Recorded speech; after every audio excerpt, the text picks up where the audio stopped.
Olá, tudo bem? Por que somos egoístas? Porque vivemos sempre em função de nós mesmos. Porque analisamos tudo através do filtro das nossas próprias experiências e conhecimentos. Na maior parte da minha vida, acreditei que fôssemos seres totalmente individuais, seres espirituais que foram criados por Deus e que manteriam assim a sua individualidade permanentemente.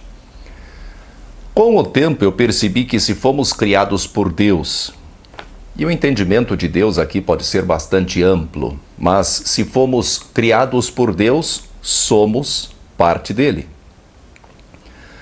Alguém pode argumentar dizer que um filho foi criado ou gerado pelo pai e nem por isso ele é parte integrante do pai.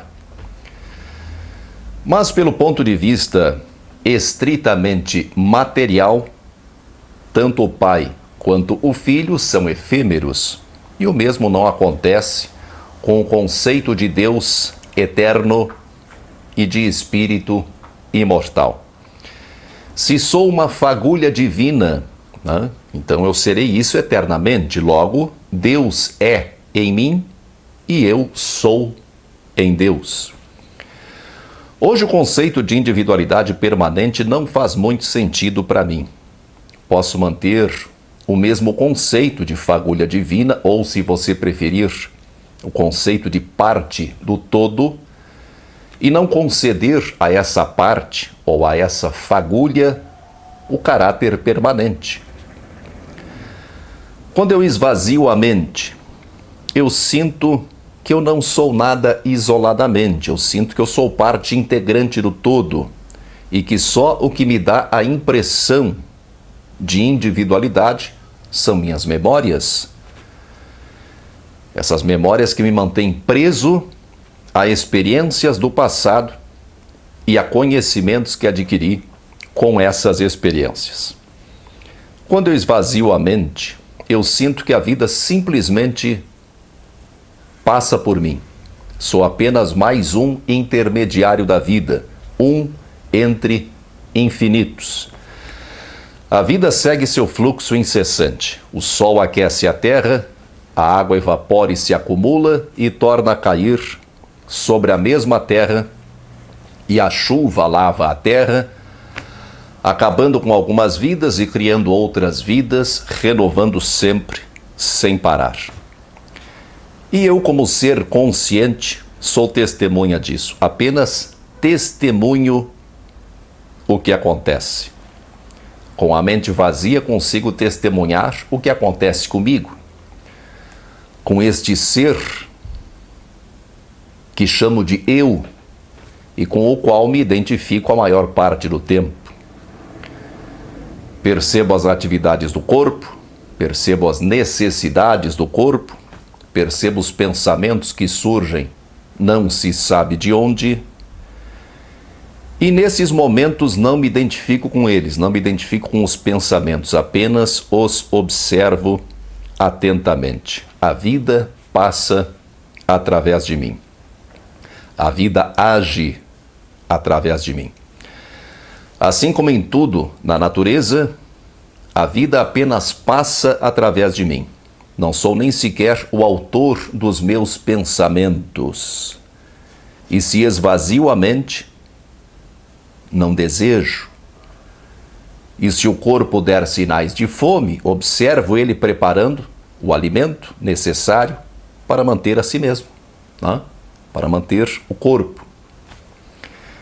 Mas não passo a vida com a mente vazia, evidentemente, As obrigações diárias nos impõem a necessidade de pensar e nem sempre é fácil manter algum nível de controle sobre os próprios pensamentos.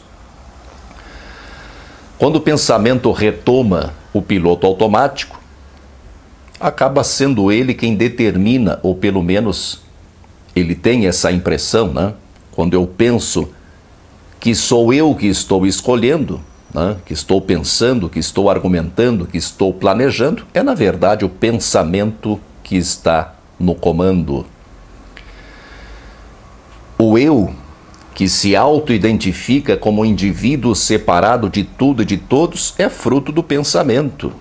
Esse eu é uma criação do pensamento para preencher a mente e dar a impressão de continuidade. E como a função primordial do pensamento é proteger a mente, que ele identifica como o eu, nós nos tornamos egoístas. O egoísmo pode ser entendido como fruto do instinto de sobrevivência. E não há nada de errado nessa conclusão. Mas nós somos seres pensantes e nós podemos analisar melhor a nós mesmos em busca das razões desse nosso egoísmo, que nos acompanha a vida inteira. Se somos apenas manifestação da vida, se somos partes do todo por onde a vida passa, é certo que percebemos a vida através de uma perspectiva única. Quando falamos em ponto de vista, estamos partindo de uma imagem literal, né? Não é figura de linguagem. Daqui de onde eu estou, eu enxergo as coisas por um determinado ângulo. Outra pessoa que não está ocupando o mesmo lugar que eu vai enxergar essa mesma coisa por outro ângulo, por outro ponto de vista. A partir do meu lugar, a partir do meu ponto de vista, eu vivo. E vivendo aqui, olhando as coisas daqui, me identifico com elas. Me identifico com cenários, com sons, com gostos, com cheiros, com tudo o que impressiona os sentidos físicos. Me identifico acima de tudo com os pensamentos. Penso que eu sou meus pensamentos. E se me identifico com tudo isso, isso sou eu. Logo, ajo consciente ou inconscientemente para proteger o que considero que sou eu. O egoísmo é sempre uma defesa. O egoísmo é uma defesa daquilo com que nos identificamos. E isso vale para tudo. Vale para os bens materiais, vale para pessoas, para ideias, opiniões, ideologias, sentimentos. Sempre defendemos intransigentemente aquilo com que nos identificamos. O combate ao egoísmo proposto por tantas religiões deveria se ater nisso. Há o instinto de preservação imposto pela natureza, e isso deve ser assim, a não ser que se queira cessar com a vida. Mas há, muito além do instinto de preservação ou sobrevivência, a identificação. Por que as pessoas discutem por causa de ideias? Porque se identificam com certas ideias, ou melhor, identificam algumas ideias como sendo parte integrante delas mesmas. Se eu afirmo que eu sou espírita, católico, protestante, bolsonarista, petista, feminista, sexista, terraplanista, essa doutrina ou essa crença que eu defendo faz parte da minha autoidentificação. Tanto que eu acrescento esse título como um apodo, como uma alcunha, né? Tanto que quando você lembra de algum membro de alguma dessas ideologias, você imediatamente lembra da ideologia que a pessoa defende. É a identificação que nos torna egoístas. Eu lembrei agora de uma mensagem assinada por Emmanuel no Evangelho segundo o Espiritismo, que trata justamente do egoísmo. Nessa mensagem, como em muitas outras, Emmanuel combate o egoísmo. Mas, supondo que esse Emmanuel seja o mesmo espírito Emmanuel, né? Mentor de Chico Xavier, ele está constantemente alimentando sua identificação ao relembrar suas vidas passadas, né? Sua escolha pelo espiritismo, suas opiniões a respeito de assuntos da atualidade, suas ideias a respeito de Jesus, a sua visão sobre a própria espiritualidade. Sem identificação, teríamos ainda o instinto de sobrevivência. E talvez lutássemos para garantir nossa sobrevivência. Mas, se percebemos que a utilidade da fome é garantir a nossa sobrevivência, e que a utilidade do desejo sexual é garantir a perpetuação da espécie, e que há muito tempo já nós não precisamos lutar contra as feras, né? Lutar contra as intempéries para garantir a nossa sobrevivência, talvez nós fôssemos seres mais simples, talvez nós fôssemos mais presentes e mais integrados à natureza. Os nossos medos instintivos, que talvez tenham sido gerados em nossa espécie através de milênios de luta por sobrevivência, como seres frágeis que somos, já que não temos dentes afiados e garras fortes, isso hoje não tem mais razão de ser, faz tempo que não tem mais razão de ser. Nós não precisamos mais nos esconder em cavernas, né? Nós não precisamos mais lutar contra as feras. E fora essa questão instintiva, tudo o que se fala contra o egoísmo deveria ser dirigido, na verdade, contra a identificação.